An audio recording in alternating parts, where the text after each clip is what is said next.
नाज़रीन welcome back. नाज़रीन गुज़िश्ता 10 दिन से टेलीविजन चैनल्स पे चर्चा हो रहा था कि वज़ीर-ए-आज़म पाकिस्तान के मावन ख़ुसूसी बराए overseas Pakistanis SAPM special assistant to prime minister Pakistan जनाब जुल्फ़ी बुखारी मुल्क से फ़रार हो गए और वापस नहीं आएंगे। ताहम जुल्फ़ी बुखारी वापस पहुँच चुके हैं और जब वापस पहुँचे हैं तो उसके साथ ही क्या हुआ कि नैब के चेयरमैन ने रूजवेल्ट होटल के बंद हो जाने का बड़ा सख्त नोटिस दिया और एक बार फिर तोपों का रुख जो है वो जुल्फ़ी बुखारी की तरफ है। Zulfi Bukhari special assistant to prime minister Pakistan मुझे इस वक्त सेगमेंट में लाइव ज्वाइन कर रहे हैं। जुल्फ़ी बुखारी साहब अस्सलाम वालेकुम। अस्सलाम वालेकुम जी, कैसे हैं आप? अल्लाह का शुक्र है। जुल्फ़ी बुखारी साहब, इसकी क्या वजह है कि लोग मुसलसल ये उम्मीद लगा के बैठे हैं गुज़िश्ता 2-2.5 बरस से कि आप यहाँ से दौड़ जाएंगे और आप वापस आ जाते हैं, उनको मायूसी होती, क्या वजह है इसकी? देखें, चंद लोगों के लिए उम्मीद पे दुनिया कायम है।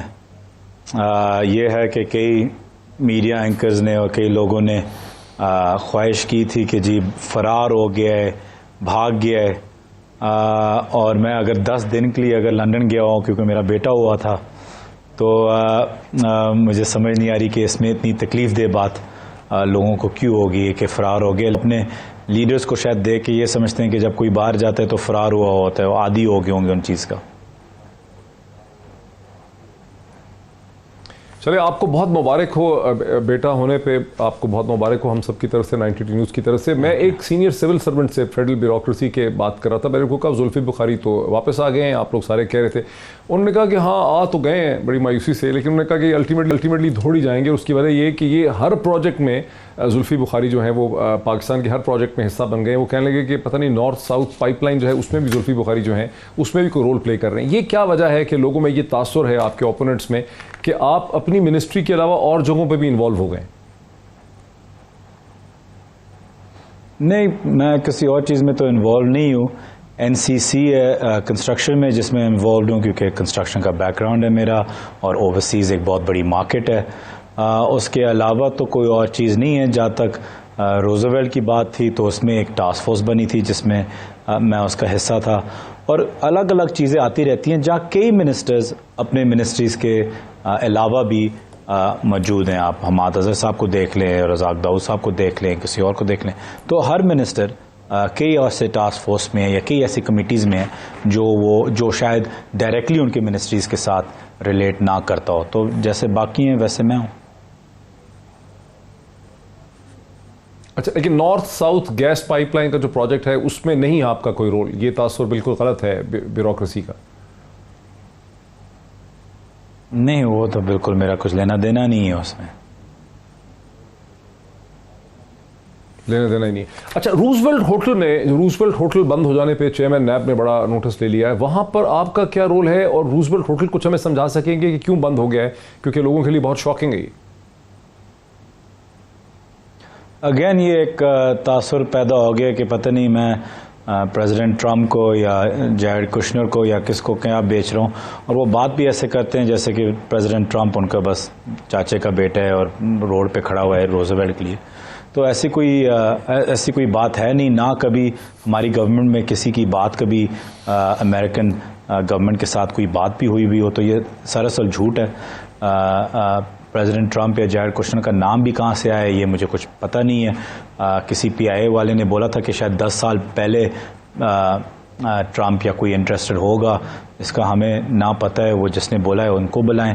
जब पहले ये रोज़वेल्ट का शुरू होता तो एक टास्क फोर्स बनी थी जिसके अंदर रज़ाक दाऊद हेड कर रहे थे, उसके अंदर मैं भी था, चेयरमैन BOI भी आई थिंक थे, और भी 1-2 थे, और हम सिर्फ देख रहे थे कि रोज़वेल्ट के लिए बेस्ट तरीका आगे जाने के लिए क्या है। और इसमें कभी भी डॉक्टर साहब, मैं आपको ये वाज़ेह तौर पे कह दूं, गवर्नमेंट के बतौर कभी भी रोज़वेल्ट पे 1 मिनट की बात भी नहीं आई कि इसको बेचना है।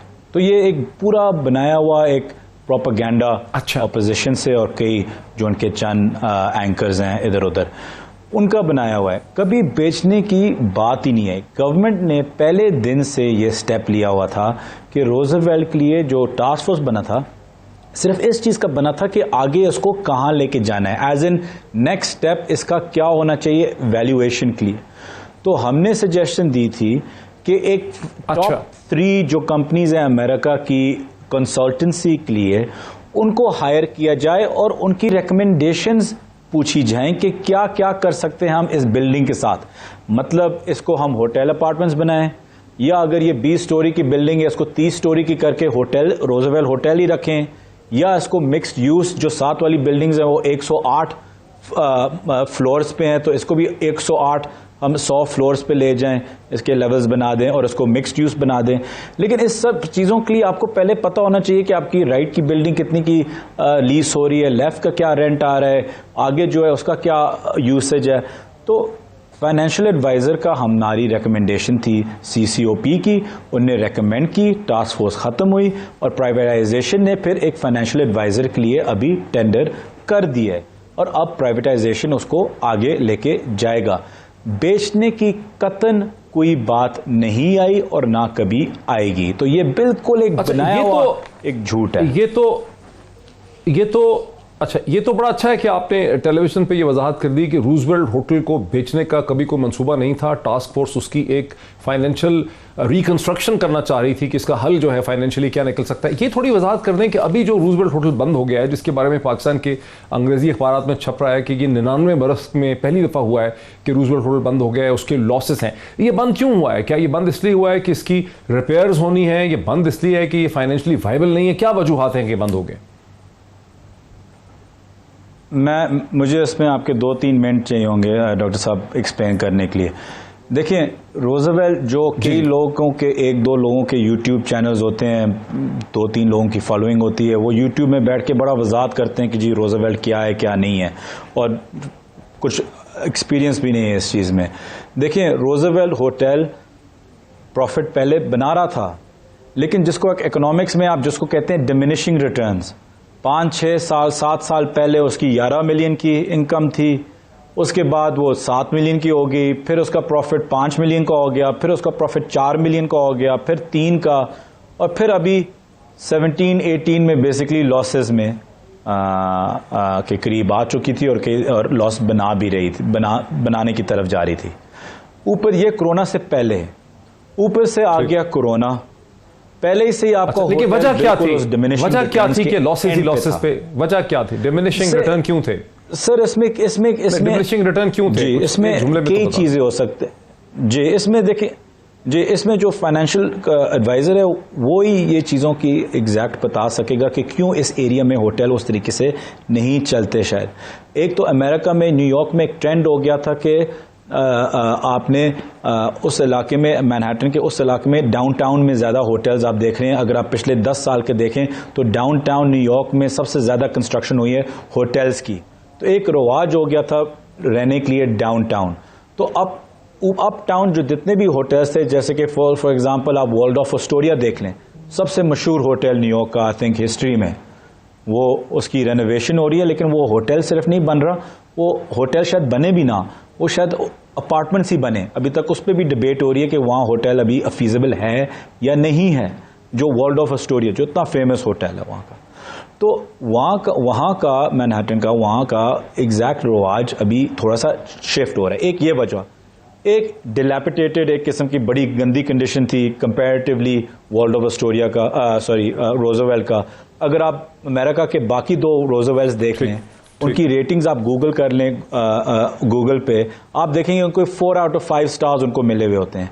जो न्यूयॉर्क का रोजवेल्ट है उसको मुश्किल से 2.5 स्टार्स, 3 स्टार्स मैक्सिमम, अगर कहीं देखे 3 स्टार्स मिले हुए थे। उसकी कंडीशन बड़ी ख़राब थी।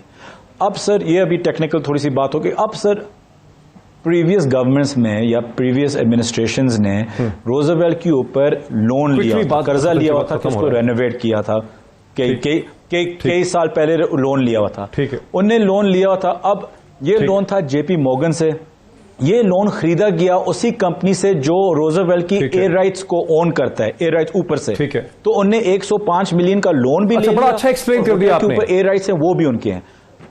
हाँ, तो होगा ये कि उन्हें मुझे यहाँ पे वक्त खत्म हो गया। Zulfi Bukhari, special assistant to prime minister Pakistan for overseas Pakistani, मुख्तलिफ चीज़ों को रूजवेल्ट होटल के हवाले से एक्सप्लेन कर रहे थे और बहुत अच्छा उन्होंने एक्सप्लेन किया कि असल मामला क्या थे। मैं प्रोड्यूसर साहब से रिक्वेस्ट करूंगा कि इसे एक सेपरेट यूट्यूब के तौर पर डाल दें, चूंकि उनको शिकायत है कि यूट्यूब पर बहुत प्रोपेगेंडा हो रहा है। नाज़रीन, आज इतना ही, फिर आपसे कल मुलाकात होती है। बहुत शुक्रिया।